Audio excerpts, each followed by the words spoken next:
The male nurses used to always just refer to the women as breeders. Obvious harm that immediately occurs to me, the just sort of low-hanging fruit harm would be, what about the kids? I actually have a price tag on my head, which is sometimes difficult to carry. Це аморальний бізнес, який приносить шкоду.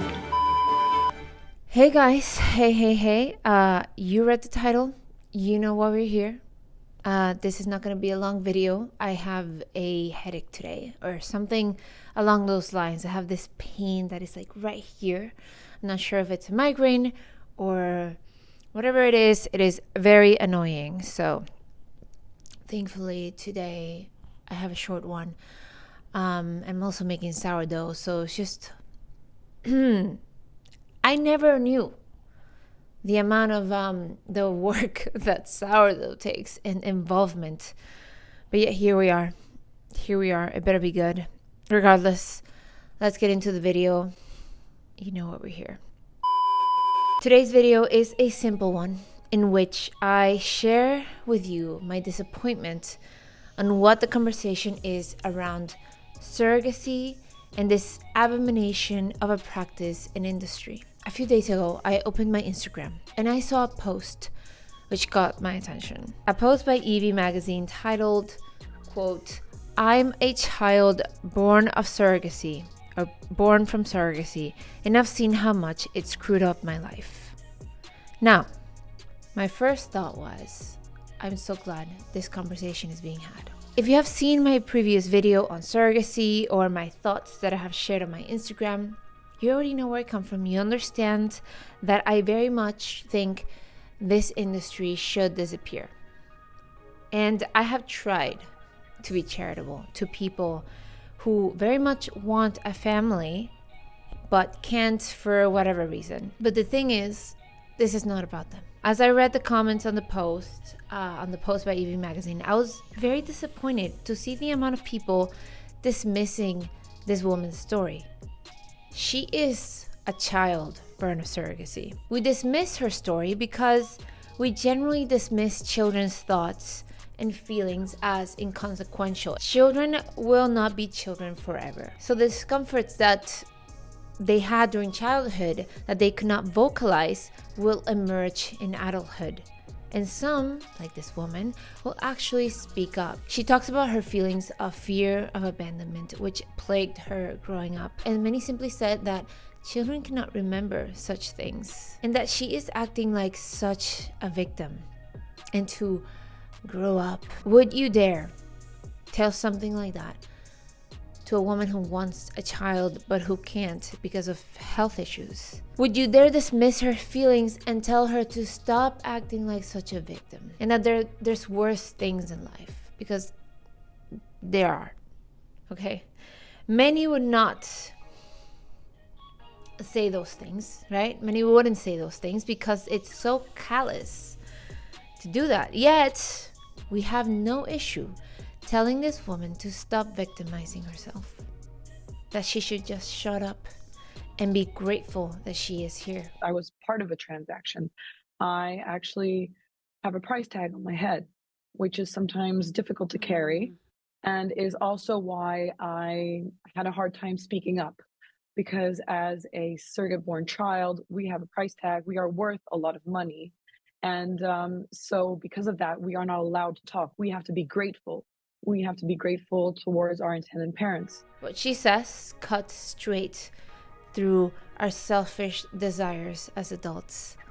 Selfish desire to have a child genetically ours, no matter what the cost. No matter if that means contributing to an industry which may allow one woman to die giving birth to a child so she could sell it. Or to women in other nations being trafficked to meet the growing demands of the Western world for surrogacy. As women wait longer and longer to have children and suddenly realize they can't, surrogacy is something that they consider, and this is a growing thing in the West. The West is the biggest consumer of this $176 million industry, $1 million marketplace.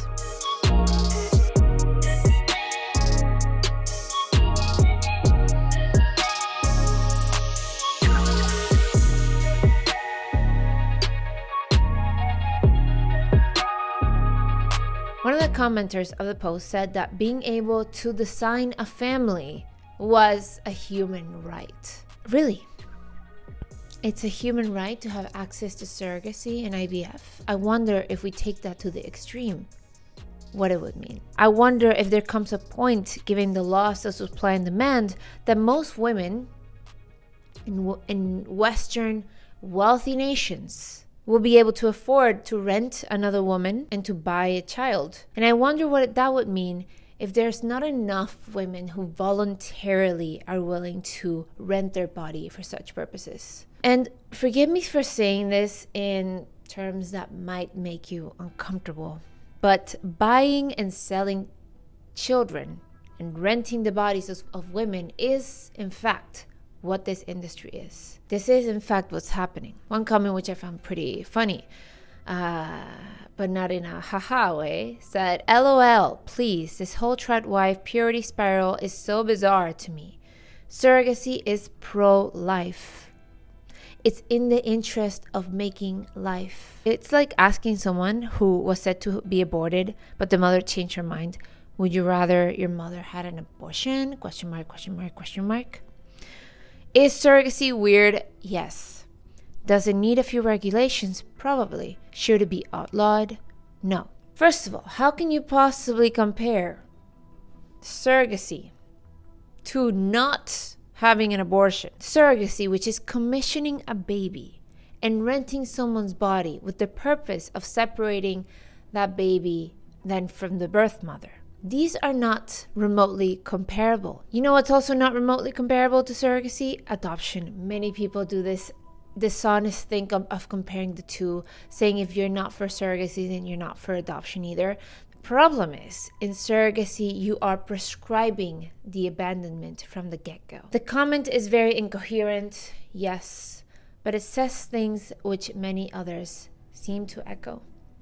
That surrogacy is a pro-life thing and therefore good. You know how the left often portrays the pro-life right as these people willing to use women as breeders? That's what this comment reminded me of. Because if it's the interest of making life, then whatever you do to make the life, then it's good, right? In the interest of making life, anything is justified. I don't think so.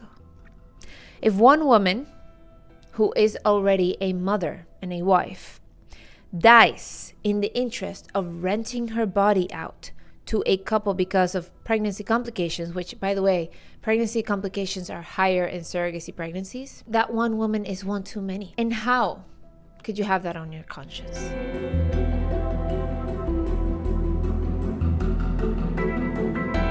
By the way, I saw some comments by women who are surrogates, and they were bothered by the idea of people infantilizing them and saying they're doing this willingly and not being manipulated into it. I do wonder what they think of the risk is if they die giving birth to a child that is not theirs and leaving their children, their own children, without a mother.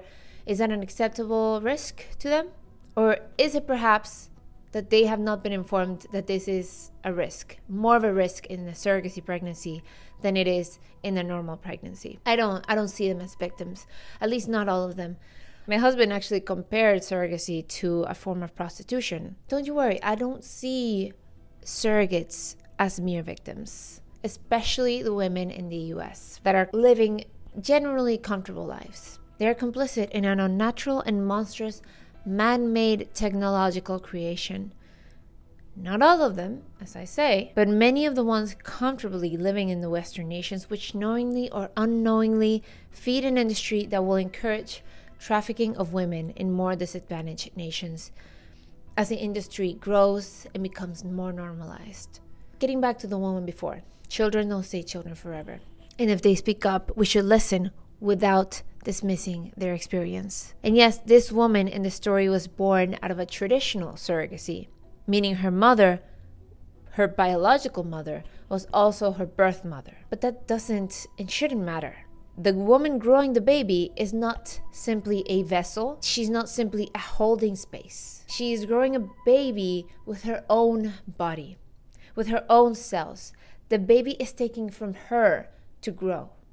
The baby is familiar with her voice, and moods for 9 months. And I find it criminal that this is allowed. Be more like Italy, please.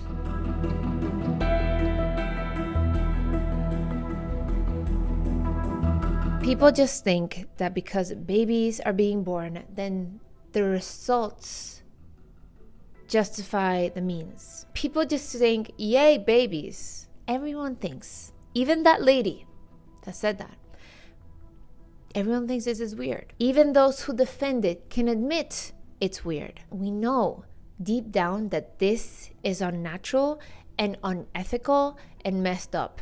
But the normalization of it and the call for sympathy has us blindness to the darkness of this industry. So I'm gonna leave it here. I realize there's gonna be people that out of desperation, they will seek out something that, while not looking for a family, they might never consider. And in a desperate attempt, they will go towards surrogacy. So please, I urge you to read more on this topic. Read and listen to Katie Foss, who is very passionate about this topic. She has a book called Them Before Us, because she thinks that children's rights should come before the adults. And also Jennifer Lau, the founder of the Center for Bioethics and Culture Network, which has done studies on surrogacy. Studies that somehow we refuse to look at. That said, guys, I would love to hear your thoughts. Please be civil in the comments. I realize that this can be a heated topic, that this can be controversial. But regardless, sometimes we need to do the right thing, even if that's not what we feel like doing. Even if that's not the most convenient thing for us. Cheers. See you next time.